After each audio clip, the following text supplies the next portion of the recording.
Praise the Lord Church and our dear CLCC TV viewers. We welcome you all to our Sunday service. உங்கள் யாவரையும் எங்கள் CLCC சபையின் ஞாயிறு ஆராதனைக்கு வரவேற்கிறோம். கர்த்தராகிய இயேசு கிறிஸ்து நாமத்திலே நம்முடைய சபையின் சார்பிலே பாஸ்டர் ஆஸ்பான் சாம், அவங்க வைஃப், அருமையான 2 பிள்ளைகளை அன்போடு கூட வரவேற்கிறோம்.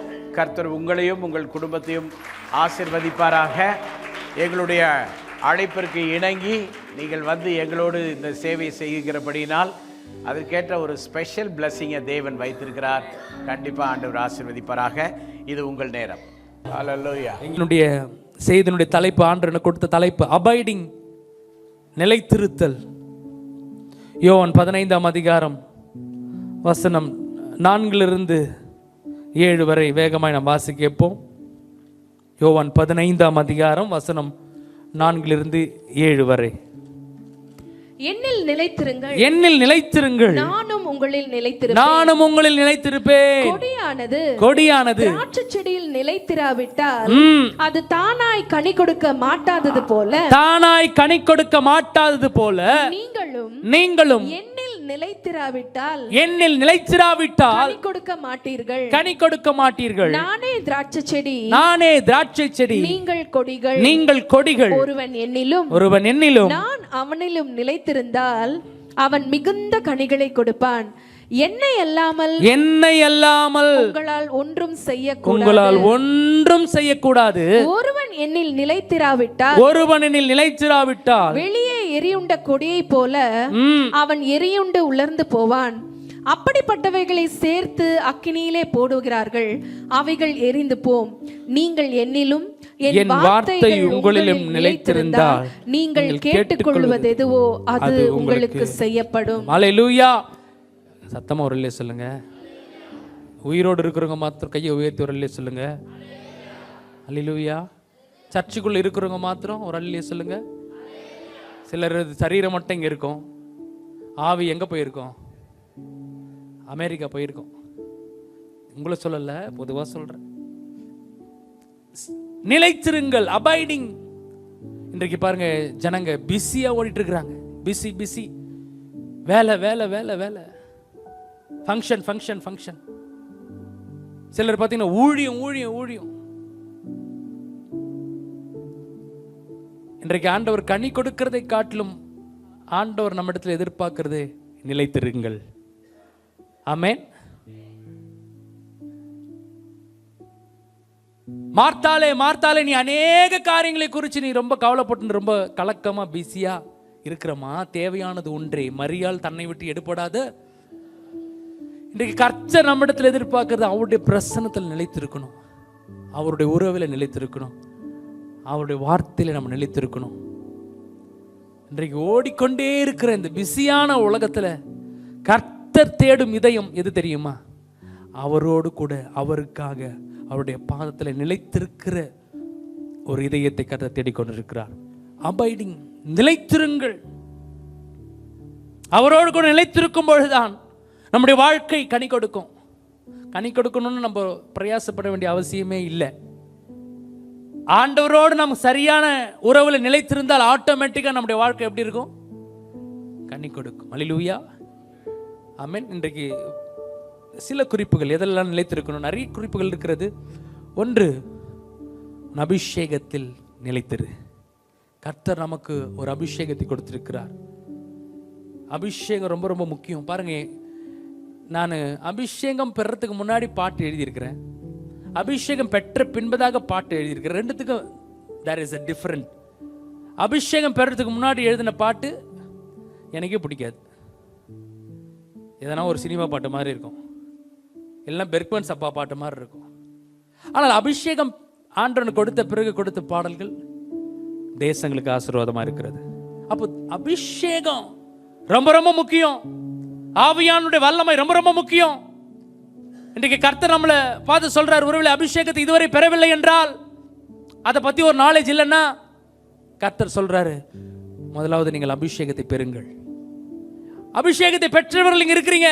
அபிஷேகத்தை பெற்றவர்கள் அநேகரை பிசாசு அப்படியே டைவர்ட் பண்ணிட்டான், ஒரு சேஃப் ஜோனுக்குள்ள கொண்டு வந்துட்டான். இந்த ஜெபம் போதும், இந்த பாட்டு போதும், இந்த வாழ்க்கை போதும், இந்த ஆவி போதும், இந்த ஊழியம் போதும். இன்றைக்கு கர்த்தர் சொல்றாரு, அந்த அபிஷேகத்தை நெக்ஸ்ட் லெவலுக்கு கொண்டு போங்க. அல்லேலூயா சொல்லுங்களேன். ஆமென். உங்களை கொண்டு கர்த்தர் இந்த திருச்சி பட்டணத்தில் பெரிய அசைவுகளை கர்த்தர் போட போகிறார். நம்மளை கொண்டு தான் கர்த்தர் செய்ய போறார். பக்கத்தில் போக சொல்லுங்க, நம்மளை கொண்டு தான். அதை சொல்றதுக்கு ரொம்ப கஷ்டப்படுறீங்களே, நல்ல கையை பிடிச்சி சொல்லுங்க, பார்த்து சொல்லுங்க, நம்மளை கொண்டு தான், உங்களை கொண்டு தான் பெரிய காரியங்களை ஆண்டவர் செய்ய போறார். அல்லேலூயா. பிசாசு இன்றைக்கு அதெல்லாம் அந்த இன்ட்ரெஸ்ட் எல்லாம் அப்படி கொஞ்சம் கொஞ்சமா சபைகளை விட்டு, நான் நம்மை மாத்திரம் சொல்லலை, உங்களை மாத்திரம் சொல்லலை, இன்றைக்கு ஓவரால் சர்ச்சஸ் அப்படியே குறைந்து கொண்டிருக்கிறது. அந்த நாட்டங்கள் குறைந்து கொண்டிருக்கிறது. இந்த கர்த்தர் சொல்றாரு, அபிஷேகத்தை பெற்றவர்கள் கடைசி வரை அந்த அபிஷேகத்தை நிலைச்சிருக்கணும். 2 நாள், 2 வருஷம், 3 வருஷம், 4 வருஷம்லாம் இல்லை. வருகை மட்டும், அல்லது என்னுடைய உயிர் உள்ள மட்டும். சொல்லுங்க, வருகை மட்டும். கை எப்படி வச்சு சொல்லுங்களேன், வருகை மட்டும், அல்லது என் ஜீவன் உள்ள மட்டும் கர்த்தர் எனக்கு கொடுத்த அபிஷேகத்தில் நான் நிலைச்சிருப்பேன். ஹல்லேலூயா. நல்ல கரங்களை பலமா தட்டி சொல்லுங்களேன். ஆவியானவர் நம்மை அபிஷேகத்தில் நிரப்ப விரும்புகிறார். ஆவியானவர் அந்த அபிஷேகத்துக்கு அடுத்த லெவலுக்கு கர்த்தர் கொண்டு போக விரும்புகிறார். ஆமென். கணுக்கால் அளவல்ல, முழங்கால் அளவல்ல, இடுப்பு அளவல்ல, அந்த அபிஷேகத்தில் நீந்தி நீந்தி முழுகணும். அதுதான் தேவனுடைய வாஞ்சை, அதுதான் ஆண்டோட விருப்பம். ஆமென். யார் அந்த அபிஷேகத்தை கொடுப்பது? லூக்கா 11ஆம் அதிகாரம் 13ஆம் வசனம், வேகமா படிங்க. பொல்லாதவர்களாகிய நீங்கள் உங்கள் பிள்ளைகளுக்கு நல்ல ஈவுகளை கொடுக்க அறிந்திருக்கும் போது, உங்கள் பிள்ளைகளுக்கு நல்ல ஈவுகளை கொடுக்க அறிந்திருக்கும் பொழுது, பரமபிதாவானவர் தமிழிடத்தில் வேண்டிக் கொள்கிறவர்களுக்கு பரிசுத்த ஆவியை கொடுப்பது அதிக நிச்சயம் அல்லவா என்றார். அல்லேலூயா. சத்தமா ஒரு சொல்லுங்க. இன்றைக்கு நாம் பெருகணும் அப்படின்னா, இன்றைக்கு நாம் அநேக கோடிக்கணக்கான லட்சக்கணக்கான ஜனங்களுக்கு ஆசீர்வாதமா இருக்கணும் அப்படின்னு நீங்க விரும்புனீங்கன்னா, அதற்கு நமக்கு முதல் நமக்கு ரொம்ப தேவையானது ஒன்று, ஆண்டோட அபிஷேகம். ஆமென். எத்தனை பேர் பல லட்சம் ஜனங்களுக்கு ஆசீர்வாதமா இருக்கணும்னு ஆசைப்படுறீங்க? நல்ல கையை உயர்த்தி சொல்லுங்களேன். ஃபர்ஸ்ட் ஆசைப்படுங்க. ஆசைப்பட்டால் தான் கர்த்தர் நம்மளை பயன்படுத்துவார். அல்லேலூயா. அப்போ ஆண்டவர் தேவாதி தேவன், அவர் நமக்கு ரெடியா இருக்கிறார். ஆண்டவர் எந்த தடையும் வைக்கல, ஆண்டவர் எந்த கண்டிஷனையும் வைக்கல. ஒரே ஒரு கண்டிஷன் தான். யாருக்கு தெரியுமா அபிஷேகத்தை கொடுப்பார்? தாகம் உள்ளவனுக்கு தண்ணீரை கர்த்தர் ஊற்றுவார். ஆமென். வாஞ்சையுள்ள இதயத்தை கர்த்தர் தேடிக்கொண்டிருக்கிறார். தாகமுள்ள இதயத்தை கர்த்தர் தேடிக்கொண்டிருக்கிறார். தாகத்தோட. ஏன்னா ஆண்டவர் சொல்லியிருக்கிறார் பாருங்களேன், ரொம்ப ரொம்ப முக்கியம் அபிஷேகம். யோவான் 3:5, ஒருவன் ஜலத்தினாலும் ஆவியினாலும் பிறவாவிட்டால் தேவனுடைய ராஜ்யத்துக்குள் பிரவேசிக்க முடியாது. ஆமென். அப்போ ஆவியின் அபிஷேகம் ரொம்ப ரொம்ப முக்கியம். யோவான் ஸ்நானகன் சொல்கிறார், நான் உங்களுக்கு ஜலத்தினாலே, உங்களுக்கு தண்ணினாலே ஞானஸ்தானம் கொடுக்க வந்திருக்கிறேன், ஆனால் எனக்கு பின் வருகிறவர் அவர் உங்களுக்கு பரிசுத்த ஆவியினாலே ஞானஸ்தானம் கொடுப்பார். கரங்களை தட்டி ஆண்டவருக்கு மகிமையை செலுத்துங்களேன். இந்த காலை நேரத்தில் கர்த்தர் நம்மை அபிஷேகத்தில் நிலைத்திருக்கும்படி கர்த்தர் அழைக்கிறார். ஆமென். அல்லேலூயா. ஒரு தாகம், ஒரு வாஞ்சை. நிறைய பேருக்கு ஞாயிற்றுக்கிழமை தான் என்ன ஞாபகம் வருதுன்னு நினைக்கிறீங்க? சொல்லுங்கம்மா. சண்டே தான் என்ன ஞாபகம் வருது? அவங்க ஒரு கிறிஸ்தவர்களையும் ஞாபகம் வருது. நிறைய பேருக்கு ஒரு ஞாயிற்றுக்கிழமை கிறிஸ்தவர்களாக நிறைய சபையில் இருக்கிறாங்க. இன்றைக்கு கர்த்தர் நம்மோடு கூட பேசுகிறார். உன் வாஞ்சை, உன் தாகம் எதின் மீது இருக்கிறது? முதலாவது தேவனுடைய ராஜ்யத்தையும் அவருடைய நீதியும் தேடுங்கள், அப்பொழுது இவைகள் எல்லாம் உங்களுக்கு கூட கொடுக்கப்படும். முதலாவது தேவனுடைய காரியத்தில் முக்கியத்துவம் கொடுப்போம். தேவனுடைய அபிஷேகத்தை விரும்புவோம். அவர் நமக்கு அபிஷேகத்தை கொடுக்க வல்லவராக இருக்கிறார். அபிஷேகத்தில் நம்மளை நிரப்ப வல்லவராக இருக்கிறார். அந்த அபிஷேகத்தை பெறுவது மாத்திரமல்ல, நிலைச்சிருக்கணும். பாருங்க, ஒரே ஒரு காரியத்தை மாத்திரம் நான் சொல்ல போறேன். 2 ராஜாக்களின் புத்தகத்தை எடுத்துக்கொள்ளுங்க. 2 Kings chapter 2, 1 சில வசனங்களை வாசிங்க. கர்த்தர் எலியாவை சுழல் காற்றிலே பரலோகத்திற்கு எடுத்துக்கொள்ள போகிற போது எலியா எலிசாவோட கூட கில்காலிலிருந்து புறப்பட போனான். எலியா எலிசாவை நோக்கி, நீ இங்கே இரு, கர்த்தர் என்னை பெத்தேல் மட்டும் போக அனுப்புகிறார் என்றான். சரி, இப்போ நம்ம இது ஃபுல்லாக படிக்கிறது நம்ம நேரம் இல்லை. எலியா என்ற ஒரு பெரிய தீர்க்கதரிசி இருந்தார். அவர் வல்லமையுள்ள அபிஷேகம் நிறைந்தவராய் பயங்கரமான அற்புதங்களை செய்தார். பாகால் தீர்க்கது அந்த பூசாரிகளை 850 பேரை ஒற்ற மனிதராய் தீர்த்து கட்டினார். ரதங்களுக்கு பின்பதாக ஓடினவர். இப்போ அவருடைய ஓட்டம் முடிய போது ஆண்டவர் அவரை எப்படி எடுத்துக்கொண்டார் சொல்லுங்க, சத்தமா சொல்லுங்க. எப்படி எடுத்துக்கொண்டார்? சுழல் காற்றில். இப்போ அதுதான் இங்க இந்த போர்ஷன்ல அதுதான் நடக்குது. அவருடைய எலியாவினுடைய வேலைக்காரன் அசிஸ்டன்ட் ஒருத்தர் இருக்கிறார். அவர் பேர் என்ன சொல்லுங்க? எலிசா. இப்ப பாருங்க, இப்போ அவரோட ஓட்டம் முடிய போகுது. இந்த எலிசா அவரால் சும்மா இருக்க முடியல.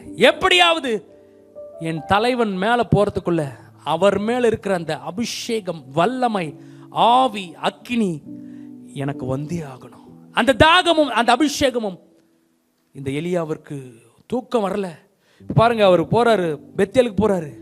இவரும் பின்னாடியே பெத்தேலுக்கு போறாரு. அப்போ 3ஆம் வசனத்தை பார்த்தீங்கன்னா, அந்த பெத்தேலில் சில தீர்க்கதரிசிகள் புத்திரர் இருக்கிறாங்க. இவனை வெறுப்பேத்துறாங்க. ஏய், உன் தலைவர் ஓட்ட முடிய போகுது, இன்னும் அவர் பின்னாடி ஓடிட்டு இருக்கிறிய, உனக்கு என்னடா கிடைக்க போகுது? அவள் தான், அவர் முடிஞ்சது கதை, இன்னும் அவர் பின்னாடி சுத்திட்டு இருக்கிறியே. பாருங்க, இன்றைக்கு நம்முடைய அபிஷேகத்தை தடுக்க, நம்முடைய உற்சாகத்தை தடுக்க, நமக்கு டிஸ்கரேஜ்மெண்ட்டை கொடுக்க இன்றைக்கு ஒரு கூட்டத்தை பிசாசு ரெடி பண்ணி வச்சிருக்கிறான். இன்னும் என்ன சர்ச்சை ஓடின்னு இருக்கிற, இன்னும் என்ன அற்புதம் போயிட்டு இருக்கிறிய, இன்னும் என்னங்க நடக்க போகுது உனக்கு, இன்னும் என்னத்தை ஆண்டருக்காக செய்வேன்னு நீ சொல்லிட்டு இருக்கிறேன்னு சொல்லி பிசாசு சில மனிதர்களை கொண்டு நம்முடைய ஓட்டத்தை தடுக்க பார்க்கிறான். பிசாசே சில நேரத்தில் காதுல பேசுறான், இன்னும் என்ன ஆண்டவர்னு சொல்லிட்டு இருக்கிற. பாருங்க, அது போல நேரத்தில் பிசாசு அது போல சத்தத்தை கொடுக்கும் பொழுது, அந்த 3ஆம் வசனத்தை கடைசி பகுதி வாசிங்க. அந்த தீர்க்கதரிசி அதற்கு எலிசா, எனக்கு தெரியும் சும்மா இருங்கள் என்றான். சும்மா இருங்கள் என்றான். என்ன சொல்றாரா? சும்மா இருங்கள் என்றான். இன்றைக்கு நீங்களும் நானும் சொல்ல வேண்டிய ஒரு வார்த்தை இதுதான். நம்மளை டிஸ்கரேஜ் பண்ற கூட்டத்தை பார்த்து, நீ எல்லாம் என்ன பாட போயிட்ட, நீ எல்லாம் என்ன வர்ஷிப் பண்ண போயிட்ட, உனக்கெல்லாம் தகுதி இருக்குதா? நீங்க சொல்லணும் பிசாசை பார்த்து, சும்மா இருங்க. சொல்லுங்க, சும்மா இருங்க. ரைட் ஹேண்ட் இப்படி எடுங்க, எல்லாம் சொல்லுங்க, சும்மா இரு. என்ன பார்த்து சொல்றீங்களா? பிசாசை பார்த்து, பிசாசினால் ஏவப்படுகிற சில கூட்டத்தை பார்த்து நீங்க சொல்லணும், என் மேல இருக்கிற அபிஷேகம் எனக்கு தெரியும், சும்மா இரு. அல்லேலூயா. பாருங்க, அங்கிருந்து அவங்க அடுத்த எரிகோக்கு போறாரு. பெத்தேலுக்கு முண்டியாச்சு, அடுத்தது எரிகோக்கு போறாரு. இந்த மனுஷன் எரிகோலையும் எலிசா ஃபாலோ பண்ணிட்டே இருக்கிறார். அதுதான் அபிஷேகத்தின் மீது இருக்கிற தாகம். அங்கேயும் தீர்க்கதரிசிகளின் புத்தர் கிண்டல் பண்றாங்க, என்னடா ஓடிட்டு இருக்கிற, உனக்குலாம் என்னடா இருக்குது. இன்றைக்கு நம்மளையும் அப்படிதானே சில ஜனங்கள் நம்மளை பார்த்து பேசுறாங்க. அங்கேயும் அவர் என்ன சொல்றாரு பாருங்க, 5ஆம் வசனத்தினுடைய கடைசி வரி வாசிங்க. அதற்கு அவன் எனக்கு தெரியும் சும்மா இருங்கள் என்றான். சும்மா இருங்கள் என்றான். அதுக்கப்புறம் அவங்க யோர்தான் போயிட்டாங்க. எலியா அந்த சால்வை எடுத்து அடிக்கிறார். யோர்தான் 2ஆக பிளக்கிறது. யோர்தானை கடக்கிறார். பின்பதாக அப்படியே எலிசாவும் கூடவே யோர்தானை கடந்துட்டார். இப்போ அவர் கேட்கிறார், உனக்கு என்னதான்ப்பா வேணும்? எலியா கேட்கிற, உனக்கு என்னதான் வேணும்? ஏன் என்ன ஃபாலோ பண்ணிட்டே இருக்கிற? அப்போ அவர் சொல்றார், எலிசா, ஐயா, உங்க மேல இருக்கிற ஆவியின் அபிஷேகம் எனக்கு வேணும். அல்லேலூயா சொல்லுங்களேன். ஆமென். இன்றைக்கு நம்முடைய தாகம், நம்முடைய வாஞ்சை ஆண்டவருடைய அபிஷேகம், ஆண்டவருடைய வல்லமை, ஆண்டவருடைய அக்கினி, அதுதான் நம்மை அடுத்த லெவலுக்கு கொண்டு போகும். ஆமென் சொல்லுங்களேன். இன்றைக்கு எத்தனை பேர் ஆசீர்வதிக்கப்பட விரும்புறீங்க? எத்தனை பேர் 1000ங்களுக்கு ஆசீர்வாதமா இருக்க விரும்புறீங்க? ஆமென். நீங்கள் 1000ங்களுக்கு ஆசீர்வாதமா இருக்கணும்னு விரும்புனீங்கன்னா நமக்கு தேவை அபிஷேகம், தேவனுடைய அபிஷேகம், தேவனுடைய அக்கினி, தேவனுடைய வல்லமை, தேவனுடைய வரங்கள் நமக்கு தேவை. அதுதான் நம்மை அடுத்த லெவலுக்கு கொண்டு போகும். ஏசாயாவின் புஸ்தகம் 60ஆம் அதிகாரம் 22ஆம் வசனம் சொல்கிறது, சின்னவன் 1000ம் சிறியவன் பலத்த ஜாதியும் ஆவான். ஏற்ற வேளையிலே நான் இதை தீவிரமாய் நடப்பிப்பேன். ஆமென். சின்னவர்கள் தான், சின்ன கூட்டம் தான், சின்ன பலன் தான், சின்ன படிப்பு தான், சின்ன குடிசை வீடு தான். ஆனால் கர்த்தர் அங்க இருக்கிற சின்னவர்களாகிய நம்மை தான் ஆண்டவர் ஆயிரமாய், தலைக்கு மேல கரங்களை பலமா தட்டி சொல்லுங்க, என்னை தான் கர்த்தர் ஆயிரங்களுக்கு எடுத்து பயன்படுத்த போகிறார். என் குடும்பத்தை கர்த்தர் ஆயிரங்களுக்கு ஆசீர்வாதமாக கர்த்தர் வைக்க. இவ்வளவுதான் கை தட்ட முடியுமா? நல்ல பலமா அனல் பறக்க தட்டி சொல்லுங்களேன். ஆமென். என் மீது கர்த்தர் ஒரு பெரிய அபிஷேகத்தை வைத்திருக்கிறார். என் மீது கர்த்தர் மிகப்பெரிய அழைப்பை வைத்திருக்கிறார். வானத்து நட்சத்திரங்களை போல, கடற்கரை மணலை போல நான் பெருகுவேன் என் மூலமாய். ஆமென். என்னுடைய சந்ததி கர்த்தர் ஆசீர்வதிப்பார். இயேசுவை அறியாதவர்களை பற்றி எனக்கு தெரியாது, ஆனால் இயேசு கிறிஸ்துவை அறிந்த நம்மை கொண்டு, உங்களை கொண்டு, உங்க சந்ததியில கர்த்தர் இதுவரை பார்க்காத ஒரு உயர்வுகளை கர்த்தர் நிச்சயமா தருவார். ஆமென். நல்ல கையை உயர்த்தி ஆமென் சொல்லுங்களேன். ஹல்லேலூயா. அதற்கு நமக்கு தேவை தேவனுடைய அபிஷேகம். ஆமென். இப்போ அவர் சொல்றாரு, அரிதான காரியத்தை கேட்டப்பா, ஆனா நீ ஒன்று செய்யணும். நான் மேலே ஆண்டவர் என்ன பரலோகத்துக்கு சுழல் காற்றில் எடுத்துக்கொள்ளும் பொழுது நீ என்னையே பார்க்கணும். நீ என்னை கண்டாயானால் அந்த அபிஷேகம் உனக்கு இரட்டத்தனையாக கிடைக்கும். அதே மாதிரி சொல்லிட்டே இருக்கும் பொழுது மேலே இருந்து ரதங்களும் குதிரைகளும் அப்படியே இறங்குது. எலியா தீர்க்கதரிசி அப்படியே சுழல் காற்று அடிக்குது, பயங்கரமான சுழல் காற்று. எலியா அப்படியே அதில் எடுத்துக்கொள்ளப்பட்டு அப்படியே மேலே போயிட்டே இருக்கிறாரு. இதை பார்த்து கொண்டிருக்கிற வேலைக்காரனாகிய எலிசா தன்னுடைய தலைவனாகிய எலியாவே பார்த்து கொண்டிருந்த பொழுது அங்கே மேலே இருந்து ஒரு சால்வை விழுகிறது. அல்லையோ சொல்லுங்களேன். அந்த சால்வையை இந்த எலிசா கையில் எடுத்துட்டான். அந்த யோர்தான் இவங்க கிராஸ் பண்ண உடனே யோர்தான் மூடி விட்டது. இப்போ பாருங்களேன், அந்த சால்வை எடுத்து அந்த யோர்தான் நதியில் ஒரு அடி அடித்த உடனே அந்த சேர்ந்த நதியானது ரெண்டாய் பிளக்கிறது. அல்லேலூயா சொல்லுங்க. தீர்க்கதரிசிகளின் புத்திரர் கேலி பண்ணவங்க, கிண்டல் பண்ணவங்க பார்த்துட்டே இருக்கிறான். அப்படியே அவர்கள் பார்த்து அவங்க அப்படியே வாய் மாறுகிறது. அவங்க சொல்றாங்க, ஐயோ கர்த்தருடைய ஆவி இவன் மேலே, எலிசாவின் மேலே இறங்கி விட்டது. எலியாவின் இருந்த அந்த அபிஷேகம், அந்த அக்கினியும், அந்த வல்லமையும் எலிசாவின் மீது இறங்கி விட்டது. நல்ல கரங்களை பலமா தட்டி சொல்லுங்களேன். இன்றைக்கு எந்த மனிதர்கள், எந்த கூட்டம், எந்த பிசாசு நம்மை பார்த்து கேலி செய்தானோ, நம்மை பார்த்து பொல்லாத வார்த்தைகளை பேசினானோ, அதே ஜனங்களுக்கு நடுவில், அதே கூட்டத்துக்கு நடுவில் கர்த்தர் நம்மை உயர்த்துகிற நாட்கள் வருகிறது. கர்த்தர் நம்மை ஆசீர்வதிக்கிற நாட்கள் வருகிறது. நம்முடைய குடும்பத்தை உயர்த்துகிற நாட்கள் வருகிறது. அல்லேலூயா சொல்ல மாட்டீங்களா? விசுவாசிங்க மாத்திர கரங்களை உயர்த்தி ஒரு ஆமென் சொல்லுங்களேன். நீங்க விசுவாசிங்கன்னா தேவனுடைய மகிமையை பார்ப்பீங்க. அல்லேலூயா. பாருங்க, இப்போ எலியாவின் மீது இருந்த அபிஷேகம் எலிசாவின் மீது இரட்டத்தனையாய் வந்து விட்டது. அல்லேலூயா. டபுள் போர்ஷன் அனாயிண்டிங் ஆண்டவர் கொடுத்து விட்டார். எலியா எந்த அற்புதத்தெல்லாம் செய்தாரோ எலிசாவும் அந்த அற்புதத்தெல்லாம் செய்தார். அதை காட்டிலும் டபுள் மடங்கு செய்தார். பக்கத்தில் தட்டி சொல்லுங்க, இரட்டத்தனையான அபிஷேகத்தை கர்த்தர் உங்களுக்கு தர விரும்புகிறார். அல்லேலூயா. அதற்கு நமக்கு தேவை தாகம், வாஞ்சை, ஆண்டவரோடு நல்ல உறவுல இருக்கணும். இந்த யோர்தானின் அனுபவம் நமக்கு தேவை. பாருங்க, இந்த வாழ்க்கை என்பது ஒரு ஜேர்னி தான். எகிப்திலிருந்து கானானை நோக்கி போகிற ஒரு ஜேர்னி. எகிப்து, அதுக்கப்புறம் வனாந்திரம், அதுக்கப்புறம் கானானை கர்த்தர் வைத்திருக்கிறார். இந்த எகிப்து 3 ரவுண்டு போட்டுக்குங்க. முதலாவது என்ன சொன்ன? எகிப்து, அதுக்கப்புறம் கானான், அங்க ஒரு ரவுண்டு போட்டுக்குங்க. அதுக்கப்புறம் எகிப்து, வனாந்திரம், கானான். இந்த எகிப்தை தாண்டி வனாந்திரத்துக்கு, எகிப்துக்கும் வனாந்திரத்துக்கும் நடுவில் ஒரு கோடு போட்டீங்கன்னா அதுதான் செங்கடல். அந்த செங்கடலின் அனுபவம் தான் ஜலத்தினால பிறக்கிற ஒரு அனுபவம். ஞானஸ்தானம் எடுக்கணும். பாரு, நிறைய பேர் ஞானஸ்தானத்தை குறித்து எங்கள் சர்ச்சில் கூட ஒரு தம்பிக்கு நான் சொல்லிகிட்டே இருப்பேன், தம்பி ஞானஸ்தானம் எடுப்பா, இருங்க நான் ஸ்கூல் முடிட்டோம். ஸ்கூல் முடிச்சாப்புல, தம்பி ஞானஸ்தானம் எடு, இருங்கண்ணா காலேஜ் ஜாயின் பண்ணியிருக்கிறேன். இப்போ காலேஜும் முடிச்சுட்டார் போல, இப்போ வேலைக்கு போயிட்டாரு. தம்பி இன்னும் எடுக்கலையே, இருங்க கொஞ்சம் போயிட்டு வரேன். ஆண்டோட வருகை வந்துச்சுன்னா என்னப்பா பண்ணுவேன்? ஒருவேளை இன்னும் உங்கள் பிள்ளைகள் ஞானஸ்தானம் எடுக்கிறதுக்கான அந்த தகுதி வந்து நீங்கள் எடுக்காமல் இருந்தீங்கன்னா உங்களை ஞானஸ்தானத்துக்கு ஒப்பு கொடுங்கள். அல்லேலூயா சொல்லுங்களேன். அல்லேலூயா.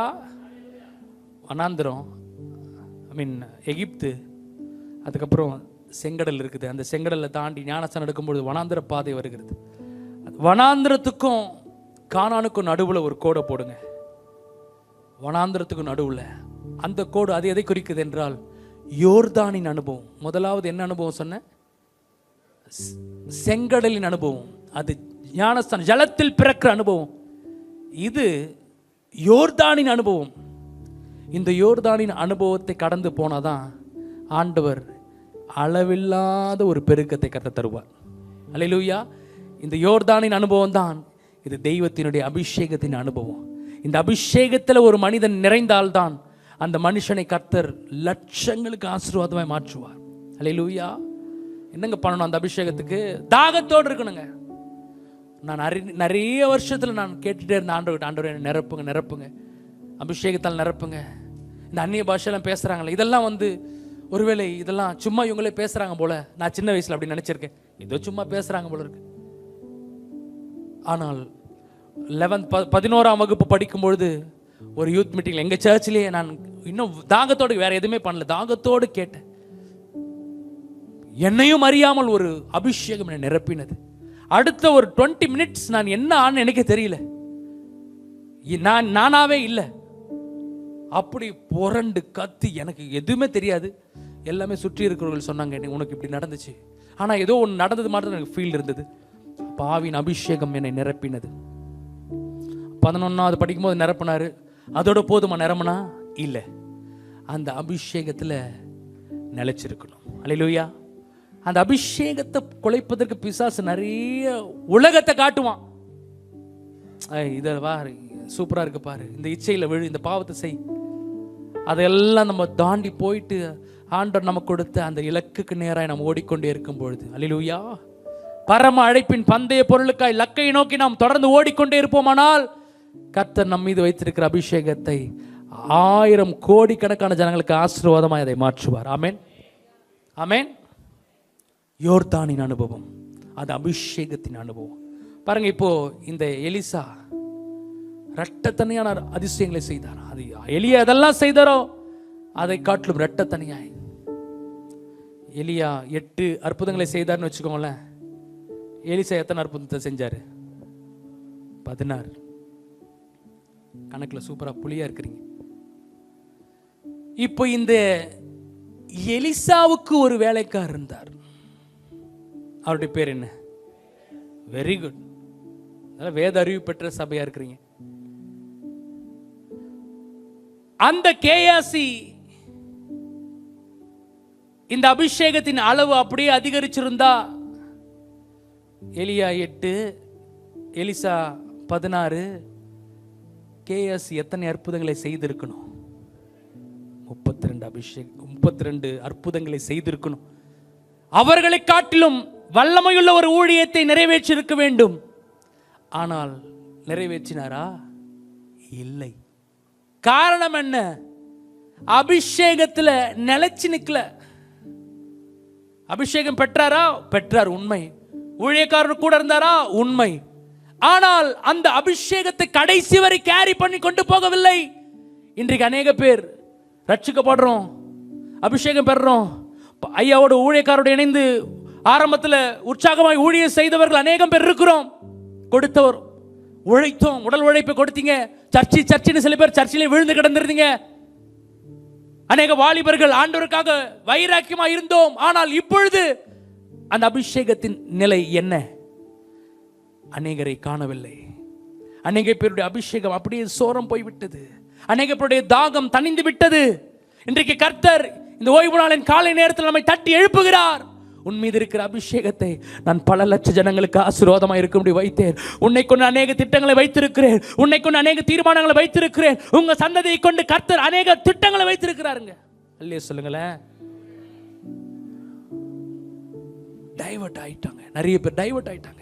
நிறைய பேர் சேஃப் ஜோனுக்கு வந்துட்டாங்க. இது போதும், திருப்தியான ஒரு வாழ்க்கைக்கு வந்துட்டாங்க. அந்த திருப்திக்கு பேர் என்ன தெரியுமா? சாபத்தின் திருப்தி, சாபகரமான திருப்தி. இது போதும், இந்த அபிஷேகம் போதும். என்ன நடந்தது இந்த கேஎஸ்சிக்கு? நாகமன்ற ஒரு படைத்தளபதி குஷ்டரோகத்தினால் இருக்கிறார். அங்கே ஒரு வேலைக்காரி சின்ன பாப்பா சொல்லி அனுப்புகிறேன், எங்கள் ஊருக்கு போங்க, அங்கே எலிசா தீர்க்கதரிசி இருப்பார், அவர் உங்களுக்கு கட்டாயமாக சுகத்தை தருவார். அதே போல் வருகிறார், யோர்தான் நதியிலே முங்கி எழுந்துக்கிறார். ஒரு சின்ன குழந்தையை போல அவருடைய சரீரம் ஸ்கின் மாறுகிறது. இப்போ அந்த நன்மையை பெற்ற அந்த நாகமான் இந்த எலிசாவுக்கு ஏதாகிலும் கொடுக்கணும்னு வராரு, பரிசு பொருட்களோடு வராரு. அப்பொழுது கொண்டு வரும்பொழுது எலிசா சொல்றாரு, எனக்கு இந்த பரிசு பொருட்கள் வேண்டாம், நீ கொண்டு போயிரு. சரி, அவர் கொண்டு போயிட்டார். இதை பக்கத்துல இருந்து ஓரமான்று பார்த்து கொண்டு இருக்கிறார் கேஎஸ்சி. ஐயோ, பழைக்க தெரியாத ஆளா இருக்கிறானே, நம்மளாவது இதை அனுபவிக்கலான்னு சொல்லிட்டு எலிசாவுக்கு பின்பதாக போக வேண்டிய கேஎஸ்சி நாகமானுக்கு பின்பதாக ஓடினான். உலகத்திற்கு பின்பதாக ஓடினார், இச்சைக்கு பின்பதாக ஓடினார். அங்க போய் ஒரு பொய்யை சொல்றாரு. ஐயா, இது மாதிரி எங்க தலைவர் தான் 2 பேருக்கு வாங்கினார் சொன்னாரு, நீங்க ஏதோ வச்சிருக்கிறீங்களே கொடுங்க. அப்படியா, உங்க தலைவர் சொல்லிட்டாரா? தயவு செஞ்சு வாங்கிட்டு போயிட்டு அவர் நாகமான் கொடுத்துட்டார். அதை கொண்டு வந்து சில உலக பொருட்களை கொண்டு வருகிறார். கொண்டு வந்து எலிசா கிட்ட வரும்பொழுது எலிசா கேட்கிறார், தம்பி எங்க போயிட்டு வர, என்ன செஞ்சுட்டு வர? ஐயா, அங்கே ஒரு பொய் சொல்றாரு. ஐயா, நான் இப்படி பண்ண இப்போ சொல்றாரு, நீ அங்கே நாகமான் பின்னாடி போகும்பொழுது என்னுடைய இருதயம் உன்னோடு கூட வந்தது உனக்கு தெரியலையாப்பா? இதுவா நேரம்? ரொம்ப அற்புதமா இருக்கும் அந்த வார்த்தைகள். இதுவா நேரம்? உலகத்துக்கு பின்பதாக போக வேண்டிய நேரமா இது? நீ ஆண்டோட ஊழியத்தை செய்யணும் அல்லவா? நீ அபிஷேகத்தில் நிறைந்திருக்கணும் அல்லவா? நீ அநேகருக்கு ஆசீர்வாதமான ஒரு பாத்திரனா இருக்க வேண்டும் அல்லவா? அந்த பரிதாபம், அவருடைய ஓட்டம் முடிந்து விட்டது. நாகமானின் குஷ்டரோகம் கேஎஸ்சிக்கு வந்து விட்டது. அவனுடைய ஓட்டம் க்ளோஸ். காரணம் என்ன தெரியுமா? அபிஷேகத்தை பெற்றது உண்மை, ஓடினது உண்மை, ஆனால் அவனுடைய ஓட்டம் பாதியிலே நின்று விட்டது. உலகத்துக்கு பின்பதாக ஓடிவிட்டான். இன்றைக்கு சபையே, இன்றைக்கு கிறிஸ்தவ உலகமே எங்கு தாறுமாறாய் சிலர் ஓடிக்கொண்டிருக்கிறார்கள். அபிஷேகம், ஆராதனை, தேவனுடைய அன்பு, தேவனுடைய அழைப்பு, இதெல்லாம் ஒன்றும் இல்லை. நீ ஜெபிக்கணும்னு கூட அவசியம் இல்லை, நீ உபவாசிக்கணும்னு கூட அவசியம் இல்லை, நீ பரிசுத்தமாக வாழணும்னு அவசியம் இல்லை. ஜாக்கிரதை. எவ்வளோதான் மாடர்ன் உலகத்துக்கு போனாலும் ஆண்டவர் தான், அபிஷேகம் தான். அல்லையா சொல்லுங்களேன். அது என்னைக்கும் மாறவே மாறாது. பரிசுத்தமாக இருக்கிறவன், நீதி செய்கிறவன், நல்ல கரங்களை தட்டி சொல்லுங்களேன். நம்முடைய ஆண்டவர் என்றைக்கும் மாற மாட்டார். காலகாலமாய் மனிதர்கள் தான் மாறிக்கொண்டிருக்கிறார்கள், ஆனால் ஆண்டவர் ஒரு நாள் மாற மாட்டார். உங்க அபிஷேகத்தில் நிலைத்திருங்கள். அந்த அபிஷேகத்துக்கு கர்த்தர் அடுத்த லெவலுக்கு கர்த்தர் நம்மை போக விரும்புகிறார். 2வது காரியம் நான் வேகமாக சொல்லி 10 நிமிஷம் என்னுடைய கரெக்ட் டைம் நான் முடிச்சிருவேன். அடுத்தது, உன்னுடைய அழைப்பில் நிலைத்திருங்கள். அல்லேலூயா. எல்லாம் சொல்லுங்க, அழைப்பில் நிலைச்சிருக்கணும். ரோமர் 8ஆம் அதிகாரம் 29-30 வசனங்களை வேகமா படிங்க. தம்முடைய குமாரன் அநேக சகோதரருக்குள்ளே முதற் பேரானவராய் இருக்கும் பொருட்டு தேவன் எவர்களை முன்னறிந்தாரோ. நல்லா கவனிங்க. சிலர் நினைச்சுக்கிறாங்க அழைப்புன்னா பாஸ்டர்களுக்கு மட்டும்தான் அழைப்பு இருக்குது, சுவிசேஷங்களுக்கு தான் அழைப்பு இருக்குது, விசுவாசிகளாகி நமக்குலாம் எந்த அழைப்பும் இல்லை அப்படின்னு சிலர் நினைக்கிறாங்க. இந்த வசனத்தை நல்லா கூர்ந்து பாருங்க, கூர்ந்து கேளுங்க. தேவன் எவர்களை முன்னறிந்தாரோ அவர்களை பாருங்க, ஆண்டவர் இங்க இருக்கிற ஒவ்வொருவரையும் முன்னறிந்திருக்கிறார். அல்லேலூயா. நம்முடைய அப்பா அம்மா, நம்முடைய ஆயா பாட்டி தாத்தா அவங்களெல்லாம் அறியறதுக்கு முன்னாடி தேவாதி தேவன் உலகம் தோன்றுவதற்கு முன்பதாக கர்த்தர் நம்மை அறிந்திருக்கிறார். அல்லேலூயா. வாசிங்க. இப்போ முன்னறிந்தாரோ அவர்களை தமது குமாரனுடைய சாயலுக்கு ஒப்பாய் இருப்பதற்கு முன்குறித்திருக்கிறார். எவர்களை முன்குறித்தாரோ அவர்களை அழைத்தும் இருக்கிறார். எவர்களை அழைத்தாரோ, பாருங்க, முன்னறிந்தவர் நம்மளை முன்குறித்திருக்கிறார். லட்சக்கணக்கான ஜனங்க நம்முடைய தெருவில் இருக்கலாம், ஆனால் ஆண்டவர் நம்முடைய பேருக்கு மேல ஒரு வட்டத்தை போட்டார். அல்லேலூயா சொல்லுங்களேன். இவர்கள் எனக்குரியவர்கள், எனக்கானவர்கள், இவர்கள் என்னுடைய துதியை சொல்வார்கள். முன் குறித்தார். எவர்களை முன் குறித்தாரோ அவர்களை அழைத்திருக்கிறார். அல்லேலூயா சொல்லுங்களேன். அல்லேலூயா. அப்பெல்லாம் நீங்களும் நானும் ஆண்டவரால் அழைக்கப்பட்டிருக்கிறோம். ஆமென். முன் அறிந்தார், முன் குறித்தார், அழைத்தார். எவர்களை அழைத்தாரோ அவர்களை நீதிமான்களும் ஆக்கியிருக்கிறார். அவர்களை நீதிமான்களுமாய் மாற்றியிருக்கிறார். எவர்களை நீதிமான்களாக்கினாரோ. நிறைய கிறிஸ்தவர்களுக்கு நீதிமான் இந்த அனுபவம் தெரியும். ஆனா இந்த ஸ்டெப்புக்கு வர்றதுக்கு முன்னாடி ஆண்டவர் 3 ஸ்டெப் வச்சிருக்கிறார். முன் அறிகிறார், முன் குறிக்கிறார், அழைக்கிறார், அதுக்கப்புறம் நீதிமானாய் மாற்றுறார், அதுக்கப்புறம் கர்த்தர் மகிமைப்படுத்துகிறார். அல்லேலூயா சொல்லுங்களேன். ஹல்லேலூயா. ஆமென். பக்கத்துல கை பிடிங்க, பக்கத்துல கை பிடிச்சு சொல்லுங்க, அழைப்புக்கு பின்பதாக ஓடுங்க. அவங்கள பார்த்து சொல்லுங்க, என்ன பார்க்காதீங்க. அழைப்புக்கு பின்னாடி ஓடுங்க. அர்த்தமா சொல்லுங்க, அழைப்புக்கு பின்னாடி ஓடுங்க. பிழைப்புன்னு ஓடிடாதீங்க. உங்க அழைப்புக்குள்ள நீங்க எதிர்பார்க்காத பிழைப்பை தேவன் வைத்திருக்கிறார். ஹல்லேலூயா. இன்றைக்கு அழைப்பை நிறைய பேர் மறந்துட்டாங்க. எதற்காக ஆண்டவர் என்னை அழைச்சார், எதற்காக நான் அழைக்கப்பட்டேன், எதற்காக நான் பிடிக்கப்பட்டேன். இந்த சபையில் இருக்கிறவங்க ஒவ்வொருவரையும் கர்த்தர் அழைச்சிருக்கிறாரு. நீங்க எந்த வேலையை செய்யலாம், படிக்கலாம், காலேஜ் படிக்கலாம், ஸ்கூலுக்கு போகலாம், அல்லது நீங்க பிசினஸ் பீப்புளா இருக்கலாம், என்ன வேணா செய்யலாம். ஆனால் நீங்கள் எதை செய்தாலும் அதை பிழைப்புக்காக செய்யாமல் அழைப்புக்காக செய்வீர்கள் என்றால் கர்த்தர் உங்களை நேர்த்தியாய் பிழைக்க வைப்பார். அல்லேலூயா. இதுவரை இல்லாத ஒரு ஆசீர்வாதத்தை கர்த்தர் உங்களுக்கு நிச்சயம் இன்றைக்கு தர வல்லவராக இருக்கிறார். ஆமென். இப்போ எது சார் என்னுடைய அழைப்பு? எது அழைப்பு என்றால் எது அழைப்பு? பாருங்க, வேத வசனம் சொல்கிறது, மத்தேயு 11ஆம் அதிகாரம் 28, 29. வருத்தப்பட்டு பாரம் சுமக்கிறவர்களே, வருத்தப்பட்டு பாரம் சுமக்கிறவர்களே, நீங்கள் எல்லாரும் என்னிடத்தில் வாருங்கள், நீங்கள் எல்லாரும் என்னிடத்தில் வாருங்கள், நான் உங்களுக்கு இளைப்பாறுதல் தருவேன். இளைப்பாறுதல் தருவேன். இன்றைக்கு ரட்சிக்கப்பட்டவர்களுக்கு இளைப்பாறுதல் இல்லை. இன்றைக்கு ஆலயத்துக்கு போறவங்களுக்கு மனசுல ஒரு இளைப்பாறுதல் இல்லை. பாரத்தோடு இருக்கிறாங்க, கவலையோடு இருக்கிறாங்க, கண்ணீரோடு இருக்கிறாங்க, போராட்டத்தோடு இருக்கிறாங்க. அப்ப நான் கேட்ட, ஆண்டவரே, ஏன் ரட்சிக்கப்பட்ட உலகமெல்லாம் அநேக சபைகளுக்கு நாங்கள் போகிறதுனால அநேக ஆலயத்துக்கு வரவங்க ஏன் பாரத்தோடு, ஏன் போராட்டத்தோடு இருக்கிறாங்கன்னா, ஆண்டவர் சொன்னாரு, அதுக்கு அடுத்த வசனத்தை பாருங்க. நான் சாந்தமும் மனத்தாழ்மையுமா இருக்கிறேன், நான் சாந்தமும் மனத்தாழ்மையுமா இருக்கிறேன். என் நுகத்தை உங்கள் மேல் ஏற்றுக்கொண்டு, என் நுகத்தை உங்கள் மேல் ஏற்றுக்கொண்டு என்னிடத்தில் கற்றுக்கொள்ளுங்கள், என்னிடத்தில் கற்றுக்கொள்ளுங்கள், அப்பொழுது உங்கள் ஆத்துமாக்களுக்கு இளைப்பாறுதல் கிடைக்கும். ஆன்சர் அங்கேயே ஆண்டவர் வச்சிருக்கிறாரு. அவருடைய நுகத்தை நம்ம ஏற்றுக்கொள்ளும் பொழுது நமக்கு கர்த்தர் இளைப்பாறுதலை கொடுக்கிறார். அல்லேலூயா. நுகம் என்றால் என்ன? யோக். 2 மாட்டு வண்டியெல்லாம் பார்த்தீங்கன்னா 2 மாட்டுக்கு நடுவில் ஒரு கட்டை இருக்கும், அதுக்கு பேர் தான் நுகம். ஆண்டவர் இன்றைக்கு நம்மளை பார்த்து சொல்றாரு, என்னுடைய நுகத்தை நான் உங்க மேல வைக்க விரும்புகிறேன், என்னுடைய பாரத்தை நான் உங்க மேல வைக்க விரும்புகிறேன். நம்முடைய பாரத்தை, உங்கள் பாரத்தை அவர் எடுத்துக்கொள்ள விரும்புகிறார். இன்றைக்கு கர்த்தர் ஒரு எக்ஸ்சேஞ்ச் பண்றார். இன்றைக்கு கல்வாரியிலே கர்த்தர் ஒரு எக்ஸ்சேஞ்ச் என்ன சொல்லுங்க? ஒரு பழசை கொடுத்துட்டு எக்ஸ்சேஞ்ச் ஆஃபர் கேள்விப்பட்டிருக்கீங்களா? ஒரு பழசை கொடுத்துட்டு ஒரு புதுசு வாங்குறோம். இன்றைக்கு ஆண்டவர் நமக்கு ஒரு எக்ஸ்சேஞ்ச் கொடுக்குறார், ஒரு எக்ஸ்சேஞ்ச் ஆஃபர் கர்த்தர் தரார். என்ன ஆஃபர்? உன் பாரத்தை எனக்கு தந்துருப்பா. நம்முடைய பாரம் என்ன? உலகத்தின் பாரம், கவலை, எதிர்காலத்தை குறித்து, பிள்ளைகளை குறித்து, வியாதி குறித்து பாரம் பாரம் பாரம். இன்றைக்கு ஆண்டவர் சொல்றார், உன் பாரத்தை என் மீது வைத்து விடு, என் பாரத்தை நீ ஏற்றுக்கொள். ஆமென். அவருடைய பாரம் என்ன தெரியுமா? 2000 ஆண்டுகளுக்கு முன்பதாக கல்வாரி சிலுவையிலே நமக்காக, ஒட்டுமொத்த உலகத்தின் பாவத்துக்காக, சாபத்துக்காக ஒரு சொட்டு ரத்தத்தை கூட தனக்கென்று வைத்துக் கொள்ளாமல் ஒட்டுமொத்த ஆக்கினையை அவர் ஏற்றுக்கொண்டு, பாவத்திலிருந்து, சாபத்திலிருந்து இந்த ஒட்டுமொத்த உலகத்தை நான் ரட்சித்திருக்கிறேன். ஆனால் இன்னும் லட்சக்கணக்கான ஆத்துமாக்கள் அந்த ரட்சிப்பை பெறாமல் நரகத்துக்கு பின்னாடி ஓடிட்டு இருக்கிறாங்கப்பா. அந்த ஆத்துமா பாரம் தான் எனக்குள்ள இருக்குதுன்னு ஆண்டவர் சொல்கிறார். ஆமென்.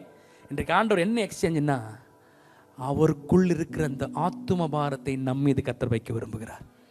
ஆமென் சொல்லுங்களேன். நம்முடைய பாரத்தை அவர் வாங்கிட்டுறார். ஆமென் சொல்லுங்க. ஆமென். இப்போ என்ன சார் அழைப்பு? என்ன அழைப்புன்னா, அந்த ஆத்துமாக்களுக்காக திறப்பில் நிற்கணும். அழிஞ்சு கொண்டிருக்கிற ஆத்துமாக்களுக்காக சுவிசேஷத்தை அறிவிக்கணும். அழிந்து கொண்டிருக்கிற ஆத்துமாக்களுக்காக எதையாகிலும் நாம் செய்ய வேண்டும். அதுதான் ஆண்டவரோடு கூட ஆண்டவருடைய இதயத்தில் இருக்கிற பாரம். இல்லையா ஊழியெல்லாம் எந்த கிடையாதுங்க. ஏன் நான் ரட்சிப்ப என்ன சர்ச்சுக்கு வர்றதே பெரிய பெரிய விஷயம், நான் ஒரு நாள் வர்றதே பெரிய விஷயம்னு நம்ம அந்த காரியத்தெல்லாம் நம்ம இன்னும் சொல்லிட்டு இருக்க முடியாது. அப்படியே கடைசி காலத்தில் இருக்கிறோம். நாம் ரட்சிக்கப்பட்டால் போதாது. அன்றைக்கு ஒரு வேசி ராகாப் அழிய போது, அழியறதுக்கு முன்னாடி அந்த அம்மா அந்த 2 வேவுக்காரர்கிட்ட சொல்லி அனுப்புறாங்க, நான் ரட்சிக்கப்பட்டால் மட்டும் போதாது, நான் அழிவிலிருந்து காப்பாற்றப்பட்டால் மட்டும் போதாது, நீங்கள் வரும்பொழுது இந்த எரிகோ பட்டணத்தை அழிக்கும் பொழுது என்னையும் என் தகப்பன் என் சகோதரன் சகோதரி என் குடும்பம் எல்லாரையும் நீங்கள் காப்பாற்றணும், ரட்சிக்கணும். இன்றைக்கு கர்த்தர் இந்த காலை நேரத்தில் ஒரு பாரத்தை கொடுக்கிறார். அழிந்து கொண்டிருக்கிற ஒரு பாரம், ஆத்மாவை குறித்ததான ஒரு பாரம், ஆமென், சுவிசேஷ குறித்த ஒரு பாரம். அந்த அழைப்பில் கடைசி வரை நிலைச்சிருக்கணும். ஒரு இல்லையே சொல்லுங்களேன். இந்த காலத்தில் நீ மௌனமாக இருந்தால் யூதருக்கு சகாயமும் ரட்சிப்பும் வேறொரு இடத்துல இருந்து வரும். இப்பெல்லாம் ரொம்ப கஷ்டங்க. எப்படிங்க நான்லாம் ஊழியம் செய்ய முடியும்? உங்கள் செல்ஃபோன்லேயே நீங்கள் ஊழியம் செய்யலாம். 4 வசனத்தை ஸ்டேட்டஸில் வைங்க. 4 பேருக்கு ஆண்டோடைய வார்த்தைகளை அனுப்புங்க, பாடல்களை அனுப்புங்க. நேற்று ஐயா ஒரு கவர் சாங் ரொம்ப அருமையாக இருந்தது. எத்தனை பேர் பார்த்தீங்க? அதை பாருங்க, நிறைய பேருக்கு அதை அனுப்புங்க. ஏன்னா ஆண்டோட அன்பை நீங்கள் வேற எப்படிலாம் சாட்சியாக வாழ்ந்து அறிவித்து ஊழியத்தை தாங்கி ஆண்டு ஊழியத்தை நாம் நிறைவேற்றுவோம். 1 எதில் நிலைத்திருக்கணும்? அபிஷேகத்தில். 2 அழைப்பில். இருக்கிற இடத்துல இருந்து நில்லுங்க. ஹல்லேலூயா ரிபலதரனதகரபரபஷ டி மைனர். ஜீசஸ் நான் வாழ்வது உமக்காக, உமது ஊழியம் செய்வதற்காக. 2 கையும் உயர்த்தி நான் நான் தப்பிச்சா மட்டும் போதாது, நான் அந்த நரகாக்கினிலிருந்து நான் தப்பிச்சா மட்டும் போதாது, என்னை சார்ந்த என் குடும்பம் என் நண்பர்கள் உமக்காக யாவையும் சகித்துக் கொள்வேனே, என் ஜீவனையும் பொருட்டாக நினைப்பதில்லையே. சொல்லுங்க, உமக்காக யாவையும் சகித்துக் கொள்வேனே, ஜீவனையும் பொருட்டாக நினைப்பதில்லையே. நீர் தந்த ஊழியத்தை நிறைவேற்றிட, நல்ல அர்ப்பணிப்போட கையை உயர்த்தி, நீர் தந்த ஊழியத்தை நிறைவேற்றிட ஆசையுடன் தினம் ஓடுகிறேன், ஆசையுடன் தினம் ஓடுகிறேன். நான் வாழ்வது அர்ப்பணிப்போட உமக்கு ஆத்ம தாகத்தோட நான் வாழணும் ஆண்டவர். அழிந்து கொண்டிருக்கிற ஆத்மாக்களை குறித்த ஒரு தாகம் எனக்கு இருக்கும் ஆண்டவர். ஏசையா நான் வாழ்வது உமக்காக, உமது ஊழியம் செய்வதற்காக. எல்லாருமே உங்க வேலையை விட்டுட்டு நீங்க எல்லாம் முழு நேர ஊழியத்துக்கு வாங்கன்னு நான் சொல்லலை. ஆண்டவர் உங்களுக்கு கொடுத்த வேலையை அதை அழைப்புக்காக செய்யுங்கள், கடைசி வரை செய்யுங்கள். கர்த்தர் உங்களையும் உங்க பிள்ளைகளையும் பல ஆயிரம் மடங்கு ஆசீர்வதிப்பாராக. God bless you all. Hi everyone, thank you for watching our Sunday service, and I hope that it was a blessing to you. To have constant updates of our services and our programs, please subscribe to our CLCC TV on YouTube, and also like, share and comment on our videos that we post in our channel. And also to have some social media updates, please follow our Instagram handle Calvary Life City Church. Thank you.